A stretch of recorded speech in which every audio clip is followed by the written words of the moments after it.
মুবারক। জন্ম পালন করি আমরা, কারণ আমাদের জন্মদাতা জন্মগ্রহণ করতে আমেরিকা ঈদ মুবারক।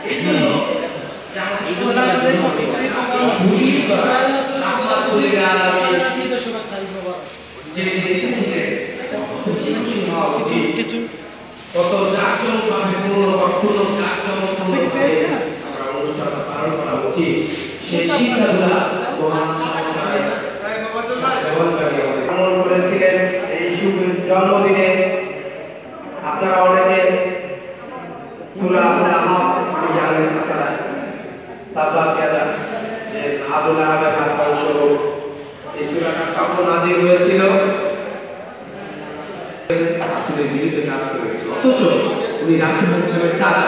কিন্তু এই আবু লাহাব যেদিন জন্মগ্রহণ করেছিলেন সেই দিন খুশিতে তার যে কৃতদাসী তাকে মুক্ত করে দিয়েছিলেন তার আঙ্গুল দিয়া।